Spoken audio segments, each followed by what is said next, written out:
Hey everyone, this is अंकुश दुबे और आज के इस वीडियो में हम रिवाइज करने जा रहे हैं एनाटॉमी ऑफ फ्लावरिंग प्लांट्स नाम का चैप्टर।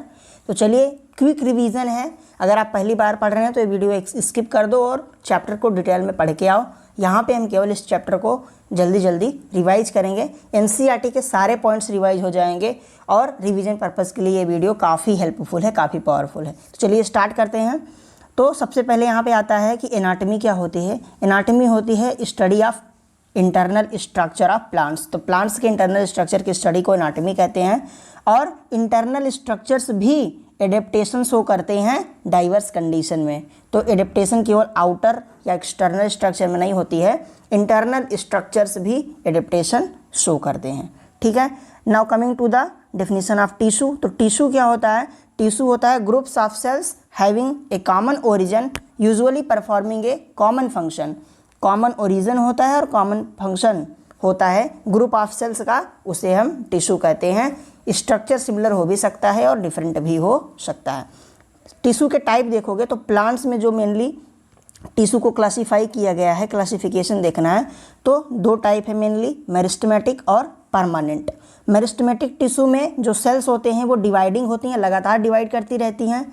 लेकिन परमानेंट सेल्स में जो सेल्स होती हैं वो स्पेशलाइज्ड हो जाती हैं किसी पर्टिकुलर फंक्शन के लिए और फिर आगे वो डिवाइड नहीं करती हैं। इसमें परमानेंट टिश्यू में आपको मिलता है दो टाइप का, सिंपल परमानेंट और कॉम्प्लेक्स परमानेंट, जिसको आगे इसी चैप्टर में हम डिटेल में डिस्कस करेंगे। Now coming to the meristematic tissue. तो यहाँ पे एक्टिवली डिवाइडिंग सेल्स हैं, जैसा मैंने आपको बताया, और इसको भी अपीयरेंस ऑफ लाइफ के बेसिस पे दो टाइप से डिवाइड करते हैं, दो टाइप से क्लासीफाई करते हैं। लाइफ में पहले अपीयर होती है, अपीयर अर्ली इन लाइफ तो प्राइमरी मेरिस्टम, और appear later than primary meristem, primary meristem के बाद दिखती है या लेट लाइफ में दिखती है तो उसे कहते हैं सेकेंडरी मेरिस्टम। सेकेंडरी मेरिस्टम को लैटरल मेरिस्टम भी कहते हैं। ये कैसी होती हैं? सिलेंड्रिकल मेरिस्टम होती हैं जो रूट्स और शूट रीजन में पाई जाती हैं। इसके तीन टाइप हैं लैटरल के, इंट्राफेसिकुलर, इंटरफेसिकुलर और कॉर्क कैम्बियम।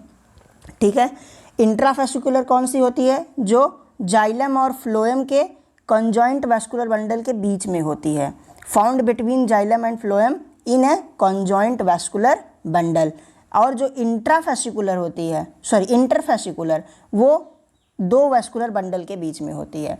कॉर्क कैम्बियम की बात करें तो एक्स्ट्रा स्टेलर होती है, एक्स्ट्रा स्टेलर कैम्बियम है जो कॉर्टिकल रीजन में बनती है। नेक्स्ट अगर हम बात करें डिटेल में एपिकल मेरिस्टम की, तो एपिकल मेरिस्टम नाम से ही क्लियर है, एपेक्स रीजन में होगा। प्लांट के दो एपेक्स होते हैं, एक होता है सूट, एक और कौन सा होता है? Root apex. तो found in tip of roots and shoots. ठीक है, रूट एपेक्स और शूट एपेक्स में मिलते हैं apical meristem. Some shoot apical meristem cells that are left behind during stem elongation and leaf formation, वो क्या बनाते हैं? वो बनाते हैं एक्सिलरी बड्स। ठीक है, और एक्सिलरी बड क्या करता है? Axillary buds are capable of forming branch और फ्लावर। तो एक्सिलरी बड से ही ब्रांच और फ्लावर निकलते हैं। Now coming to intercalary meristem. Intercalary meristem जो होता है, दो मैच्योर टिश्यू के बीच में इंटरकैलरी मेरिस्टम मिलता है। वो ज़्यादातर किस में मिलता है? मोनोकाट्स में, ग्रासेस में। ठीक है, जैसे रीजेनरेट, ये क्या करता है? रीजेनरेट करता है parts removed by grazing herbivores. तो जो ग्रासेस वगैरह होती हैं उसको जो आपके हर्बीवोर्स होते हैं, घास खाने वाले जानवर, उसको खा लेते हैं, तो उसको फिर से रीजेनरेट करने में कैपेबल होती है इंटरकैलरी मेरिस्टम। ठीक है, तो यहाँ तक आपका टिश्यू का क्लासिफिकेशन पूरा कंप्लीट हुआ। थर्ड टॉपिक इस चैप्टर का है सिंपल परमानेंट टिश्यू। ठीक है, परमानेंट में आपने देखा था दो टाइप के हैं, सिंपल परमानेंट और कॉम्प्लेक्स परमानेंट। अब चलिए सिंपल परमानेंट के बारे में हम देखते हैं। तो जो सिंपल परमानेंट टिश्यू होता है, simple permanent tissue made up of only one type of cells. तो सिंपल परमानेंट नाम से ही क्लियर है, इसमें केवल एक टाइप की सेल्स होती हैं। कॉम्प्लेक्स परमानेंट में एक से ज़्यादा टाइप की सेल्स, कई सारी टाइप की सेल्स होती हैं। ठीक है, पैरेन्काइमा, कॉलेन्काइमा और एक स्क्लेरेन्काइमा, तीन टाइप का सिंपल परमानेंट होता है आपका। तो डिफिनीशन क्या है सिंपल परमानेंट की? Made up of only one type of cell, तीन टाइप का है ये, parenchyma, collenchyma and your sclerenchyma. ठीक है, चलिए देखते हैं पैरेन्काइमा क्या है, कहाँ पाया जाता है और क्या करता है। तो जो पैरेन्काइमा होता है ये क्या करता है, major component within organs बनाता है।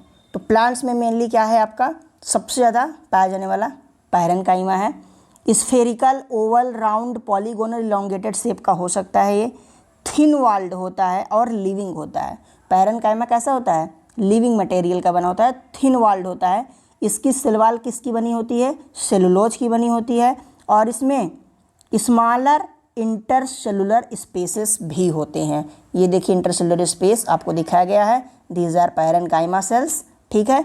और इसका फंक्शन क्या है, storage, secretion, photosynthesis, if have chlorophyll, अगर क्लोरोफिल है तो फोटोसिंथेसिस भी करता है parenchyma. Now coming to collenchyma.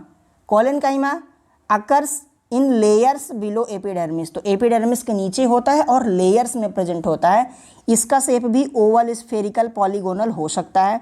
ये थिक वॉल्ड होता है। अब डिफरेंस देखते चलिएगा, पैरेन्काइमा थिन वॉल्ड है, कोलेनकाइमा थिक वॉल्ड है, और ये भी लिविंग होता है।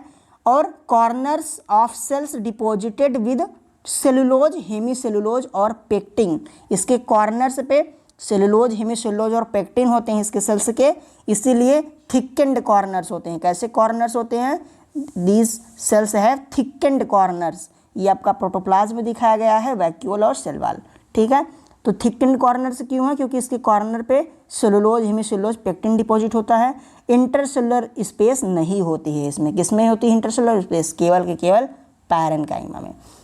फंक्शन देख लिया जाए अगर कोलेनकाइमा का, तो क्या फंक्शन परफॉर्म करते हैं ये, तो इनका फंक्शन होता है, they provide mechanical support for growing parts of plant, ठीक है।